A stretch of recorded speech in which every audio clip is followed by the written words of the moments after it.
ہم بڑے پیمانے پہ جو ماہی کو فنڈ دیتے ہیں کیونکہ شکار نہیں ہو سکتا. تو اس حوالے سے حقیقت کیا ہے؟ حقیقت یہ ہے کہ ان کے دعوے کو تو میں خود چیلنج کرتا ہوں. ابھی بھی کوئی ایسا ایک جیز بتا دے جو انہوں نے دیا ہو، ورنہ میں سینکڑوں درخواستیں بتا سکتا ہوں جن کی اپلیکیشن ابھی بھی جمع ہیں. ان بچیوں کی شادی ہو چکی ہے، اپلیکیشن دی ہوئی ہے، شادیاں ہو چکی ہیں، وہ بچوں کی اماں بن چکی ہیں، لیکن ان کے فنڈ ریلیز نہیں ہوئے، ان کے فنڈ ریلیز ہی نہیں ہوئے. ابھی میں ایسے سینکڑوں جو ہے نا وہ شواہد دے سکتا ہوں میں اس چیز کے سلسلے میں. رہا مسئلہ اس کا کہ وہ کہتے ہیں کہ فنڈ وغیرہ دینا، فنڈ کسی قسم کا نہیں آتا. جون جولائی میں جو یہ دیتے ہیں بعض اوقات راشن، جیسے یہاں پہ جو ہے نا کم از کم 1500 خاندان آباد ہے. یہاں اس وقت 1500 خاندان آباد ہے. اگر اس میں سے کوئی راشن آئے گا تو 300، 250 یا 400. اب آپ خود بتائیں 1500 میں سے اگر 400 افراد کو ہم راشن دیں تو باقی جو 1100 افراد ہیں ہمیں کیا کہیں گے؟ وہ ہمیں کیا کہیں گے؟ یا تو گالیاں دیں گے یا یہ کہیں گے کہ آپ کھا گئے. تو سوسائٹی جو ہے نا ہمیں جس طریقے سے اس کی مدد ہونی چاہیے وہ ہمیں نہیں مل رہی. اور معاف کیجئے گا، سوسائٹی کے موجودہ جو اس وقت جو سسٹم آ رہا ہے وہ سیاسی بیس پہ آ رہا ہے. اگر چیئرمین بھی آتے ہیں تو کسی سیاسی پارٹی سے آتے ہیں. اگر ہونا تو یہ چاہیے کہ ان کو ماہی گیروں میں سے ہی لانا چاہیے تھا، لیکن وہ کسی اور صوبے سے لا کے یہاں پہ مسلط کر دیا جاتا ہے جس کو الف بے بھی نہیں آتی کہ ماہی گیری ہوتی کیا ہے، ماہی گیر پیشہ کیا ہے. اس کے باوجود ہم پر مسلط کر دیے جاتے ہیں، اس کو پھر بھی ہم برداشت کرتے ہیں. لیکن ہمارے جو ہے نا مسائل جوں کے توں ہیں. سن 1962 سے لے کر اور آج 2021 چل رہا ہے. ہمارے مسائل ماہی گیر جس طریقے سے پہلے زندگی گزارتے تھے، غربت کی لکیر سے نیچے کی زندگی سے، اب بھی وہ ویسے ہی زندگی گزار رہے ہیں. کسی قسم کی کوئی تبدیلی نہیں آئی.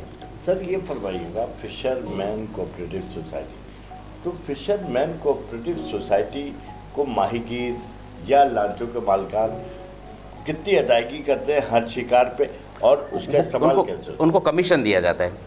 ہاں 2% سے لے کے 5%، 7% تک جو ہے نا ان کو دیا جاتا ہے. اور اسی سے جو ہے نا یہ اپنے اخراجات جو ہے نا چلا رہے ہیں، جو کہ ماہی گیروں پہ بہت ہی کم خرچ ہوتا ہے اور دیگر چیزوں پہ جو ہے نا اب کہاں جاتا ہوگا. ایک بات اس حوالے سے اور بھی، تقریباً 20 سال ہو گئے آڈٹ رپورٹ جاری نہیں کی جاتی. پہلے یہ ہوتا تھا کہ ہر ممبر کو ایک آڈٹ رپورٹ سالانہ جاری کی جاتی تھی کہ فشرمین کوآپریٹو سوسائٹی نے اتنی انکم حاصل کی ہے اور اس کو اخراجات اس مد میں کی گئی ہے. لیکن 20 سال ہو گئے کسی قسم کی کوئی آڈٹ رپورٹ ممبروں کو نہیں دی جاتی.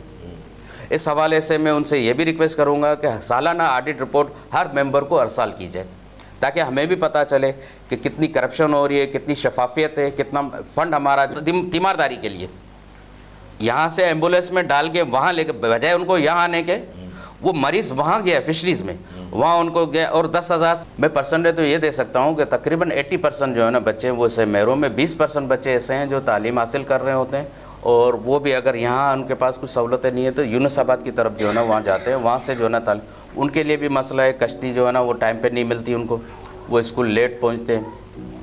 اس وجہ سے جو ہے نا بہرحال پھر بھی والدین کی کوشش یہی ہوتی ہے کہ بچے جو ہے نا پڑھیں.